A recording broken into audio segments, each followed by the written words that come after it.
کیونکہ اللہ نے جو منصب عہدہ دیا جھوٹ نہیں بول سکتے۔ جب میں نے ان سے کہا کہ جانیہ کے پاس، کیونکہ میں تو پیچھے سے سوتا آ رہا تھا، تو میں نے کہا جانیہ کے پاس گاڑی خراب ہو، جانیہ میں گاڑی خراب ہوگی۔ مرید نے کان میں پھونکا 20 کلومیٹر جانیہ آگے ہے، بس اپنی جان آگے پیچھے پھر ہوگی۔ پھر سونے پر سہاگا، گاڑی کا ٹائر پنکچر، پانا نکالا، پانا ٹیڑھا، اور پھر ہم تو پہلی ٹیڑھے بیٹھے تھے، ہم تو اپنا نہیں سنبھال سکتے، پانا کہاں سے سنبھالتے۔ پھر اللہ نے یہاں پہنچایا۔ اگلا میزبان ہمارے سے زیادہ پریشان نکلا، وہ کہندا حضرت اوتھا دعا کراؤ، اتھا کے فیض بکھیرو۔ میں نے کہا قاری یعقوب صاحب ایک درویش صفت آدمی ہے، حاجی مولانا صاحب تشریف فرما ہے، تقریر تو انشاءاللہ آپ کو ختم بخاری شریف کے موقع پر سناؤں گا۔ بیٹے چاہ میرے کو ٹھیکہ ٹھا رکھے تو نہیں کیوں بلانا مجھے؟ مفتی محمد اسماعیل صاحب الیاسی، اللہ نے ذرا گھڑی دکھا دے مجھے آنکھوں میں۔ تو بہرحال میرے ساتھ سفر بڑا ٹف ہے اور ہر بندہ محبت کرتا ہے۔ اس کی وجہ دو ہیں، ایک تو یہ ہم اللہ کے بندوں سے محبت کرتے ہیں تو ہر بندہ ہمارے سے محبت کرتا ہے۔ دوسرا، جس لیول پر اللہ نے بٹھا رکھا ہے، میں مدرسوں کے لیے جھولی پھیلاتے شرم نہیں محسوس کرتا۔ سیلاب زدگان پر حال آئے، بڑے بڑے اچھے سرمایہ دار جھولی پھیلا کے نکلے۔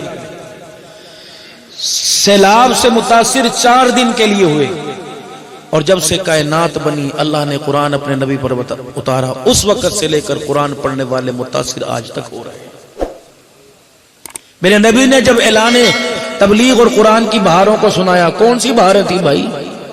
ازواج مطہرات کے گھر کے چولہے بجھے ہوئے، اما فاطمہ پیوند والا دوپٹہ لے کے بیٹھی، حضرت حسن اور حسین قاری قرآن جنہوں نے نیزے کی اینی پہ کربلا میں قرآن سنایا، وہ قرآن کی تلاوت کریں، بھوک انہیں تڑپا کے رکھ دے۔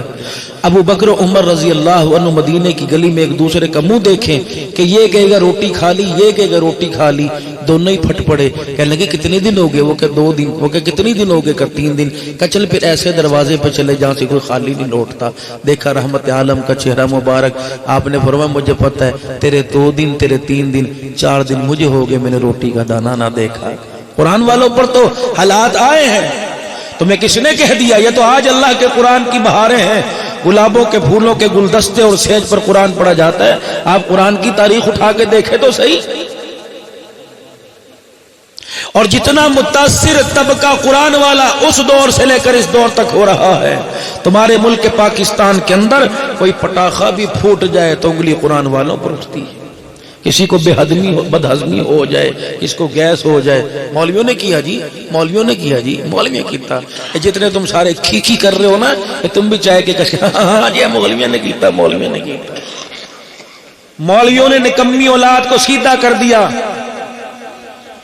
مولویوں نے تبلیغ کے اصول بتائے، مولویوں نے ناموس صحابہ پر مٹنے والے وفادار پیدا کیے، مولویوں نے ختم نبوت کے مجاہد پیدا کیے۔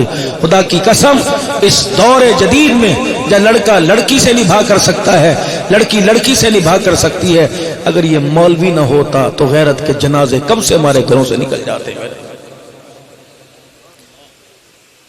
میں تو کبھی کبھی سوچتا ہوں کہ جو آپ حضرات کے سامنے میں سوال کرتا ہوں نا، پھر جب یوں کر کے سر نیچے گرا لیتے ہیں اور تقریر میں کہیں گے مولوی صاحب قرآن بہتا قرآن پڑھ کے سناؤ، جب قرآن کے لیے مانگتے کرنے مار گئے، یہ کون سی منطق ہے بھائی؟ ناچ گانے والوں پر لٹایا جا رہا ہے، یہ تو اللہ کی رحمت ہے۔ اللہ اکبر۔ کیا اس دور کے اندر اللہ نے قرآن کی بہاروں سے ہمارے دلوں کو اور کانوں کو مزین کر رکھا ہے، وگرنہ جو حالات ہیں یقین جانو، اگر علماء کرام راتوں کو مصلی چھوڑ دیں اور اللہ اپنی رحمت کو آسمان پر واپس اٹھا لے تو میں تراویح کے لیے مسجدوں کے اندر قرآن سنانے والا بھی کوئی نہ ملے۔ سینکڑوں بچے اور بچیاں پڑھ رہی ہیں۔ کبھی آپ نے پوچھا آ کر کہ مولانا بجلی کا بل ہمارا 50,000 آیا، آپ کا کتنا آیا؟ مولانا ہمارے ہاں آٹا 20 کلو کی تھیلی 10 دن میں ختم ہوتی ہے، بتاؤ تمہارے ہاں کتنی بوری روزانہ گندم کی لگتی ہیں؟ یہ تو صبح صبح تیار ہوتے ہیں قرآن پڑھنے والے، ہمیں روٹی دو، سبزی دو، انہیں بارش ہو گرمی ہو جو مرضی ہو انہیں تو کھانا چاہیے۔ یہ امدادوں سے مدارس نہیں چل رہے، خدا کی رحمتوں سے چل رہے ہیں۔